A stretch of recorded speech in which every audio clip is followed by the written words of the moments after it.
Hey there, we're Kirsten and Jared. A few years ago, we bought this 220-year-old stone house and small farm in eastern Pennsylvania. Someday we'll retire to the UK, but for now we're busy restoring the old buildings, managing a crew of rescued animals, and building an off-grid life we love. Come along for the ride.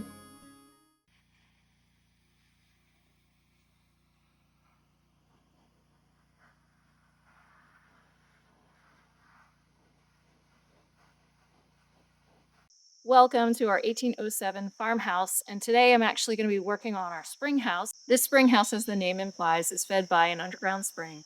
The thick stone walls and the flowing cool water keep the whole building cold, and in times before electricity and refrigeration, this is how the early colonists kept their perishables. Things like cheese, milk, meat, even the winter store of fruit would be kept cold in this building.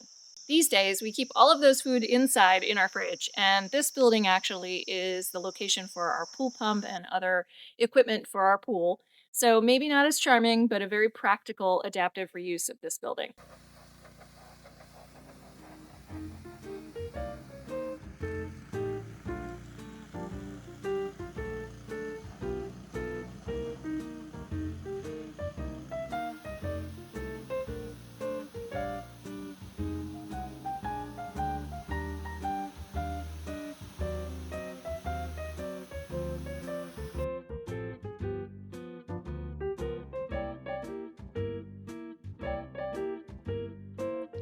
While I'm getting a coat of paint on here, I can tell you a little about the history of the house. As far as we know, it was built in 1807, as I've said. There is a date stone on the gable end of the oldest part of the house, but it is so worn by time and weather that it's almost illegible. So we ended up going to our county recorder of deeds and tracing from our deed all the way back to the 1700s. And the first time we know that there is a dwelling on the property is when we saw in 1839 the word messuage. It's Anglo-French, and it basically just means a dwelling place. But we knew that the house was older than 1839. We could tell by the architecture and some other clues. So we turned to the 1798 direct tax, sometimes called the window tax. It was a tax levied by the Congress to raise funds for an impending conflict with France and to pay down some post-Revolutionary War debts. But the handy part of this for historians is you could see each structure and whether it had windows. And we could tell from that the Greens, Joseph and his father Daniel, had a very modest house at that time. It was considered a frame house, so not the stone house that we live in now. So now we had a range. We could work from 1839 back to 1798. And so then we worked from year to year looking at each census and the taxes for our local township until we find that in 1806, Joseph Green is listed as having 1 horse, 2 cattle, and a frame house. But by 1808, he is listed as having 1 horse, 1 cow, a log barn, and a stone house that is unfinished.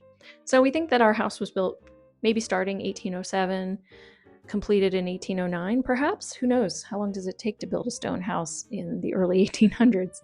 In any event, this sort of jives with what we see on the date stone. I will climb out the attic window one of these days and take a photo and see what you all think.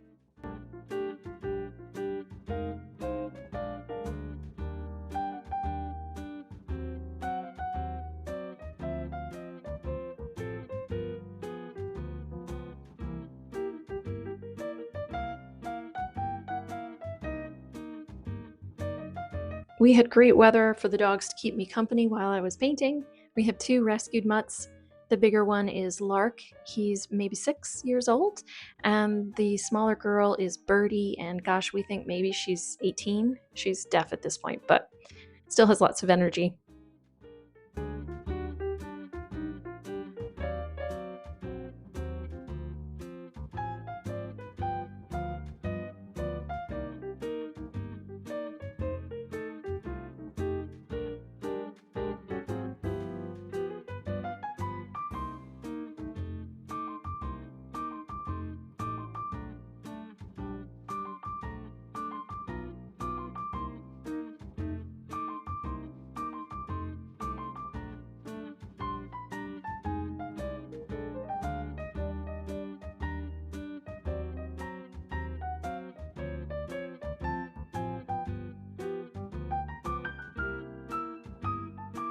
There is something so satisfying in finishing a painting project that you've been wanting to do for a while.